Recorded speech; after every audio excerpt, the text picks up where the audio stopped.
Hey everyone, it's Brian from WorkshopAddict.com. Today we're going to take a look at Hitachi's NR1890DR 3.5-inch cordless plastic strip framing nailer. This came in a kit. It came with one 3.0 amp hour compact battery, a charger, a nice large case, 2 Allen wrenches, and of course the framing nailer. In this video, we're going to go over the specs of the framing nailer, show you how we used it, try to go over the power, the weight, the ergonomics, and some of the features, and let you decide at the end if this is a unit that you could use for a framing operation or if it's going to be more for your punch list or smaller outdoor framing jobs. Let's start out with some quick specs. This unit will fire 2-inch nails with a 0.113 inch diameter or up to 3.5 inch nails with a 0.131 inch diameter. It has a 21-degree magazine and holds up to 37 nails, and it does have a dry fire lockout. Our use and application for this framing nailer was to build some elevated deer stands. These are basically like building decks. They're just 5 feet off the ground and suspended without anything in the ground. So we use a lot of support in them to try to make sure that they're very sturdy. So we used a lot of glue along with 3.5-inch ring shank nails. These nails came in strips of 28 nails. So the magazine was pretty light on nails and we could go through that fairly quickly. Now Hitachi states that we could get around 400 charges or 400 fires per battery, and we found that to be very high. We were able to drain all of our 3.0 amp hour batteries in 311 nails or less. The lowest was 298, and obviously 311 was the highest. What we found while using this framing nailer is that it's a little heavy at 11 pounds and a little bit more bulky than you might find in a pneumatic framing nailer. This framing nailer is very balanced with the 3.0 amp hour battery in the bottom, but if you need more runtime, you still can slide this 6.0 amp hour battery in the bottom without having to remove the rafter hook. Hitachi's framing nailer is completely controlled by the control center in the middle of the unit.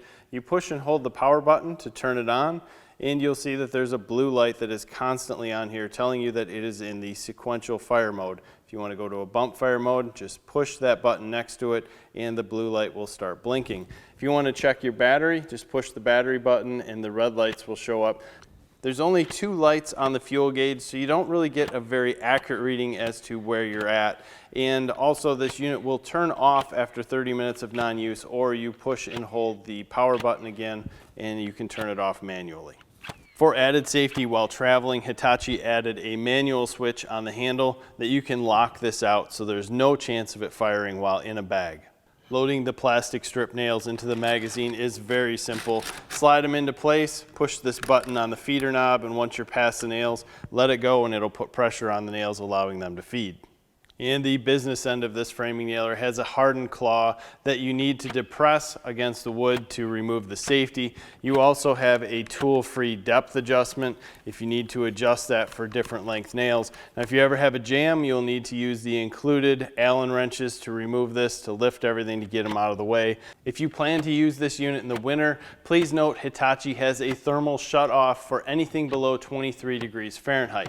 They also state that if it gets too hot, it will also turn itself off, but in our use, we used it pretty hard. We've never seen a thermal shutoff after repeated use. I think for contractors, you're going to be okay on the heat end. It's going to be that cold end that might stop you from getting a job done.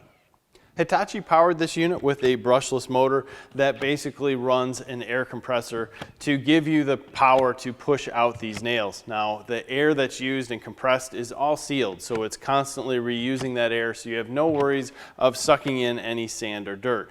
There are some vents in the system to allow the piston to go up and down while firing, but that's pretty normal and you're not really going to contaminate the system. And what we found with this is that the magazine or the nails that we had ran out so quick that we had to keep a lot of them with us, and sometimes it was frustrating to only have 28 nails in the magazine.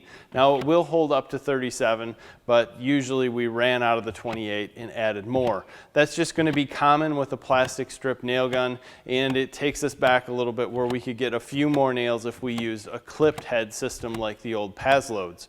So if you're looking for something like this, trying to get away from gas, trying to get away from having a hose attached or taking out an air compressor, I think Hitachi nailed it as far as the power goes. The runtime with the 3.0 amp hour battery is mediocre at about 300 nails per charge.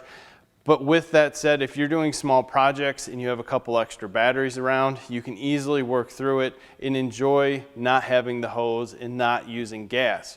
It will be quite heavy on your wrist, so you might want to think of that if you do have a bad wrist, or it just can kind of wear on you over time.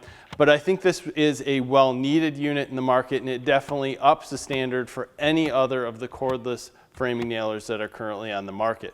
Please stop by Workshop Addict. We got more information in our blog there. We'll also answer your questions on the blog and also on social media. Make sure you give us a like and subscribe to our channel for more projects and tool news.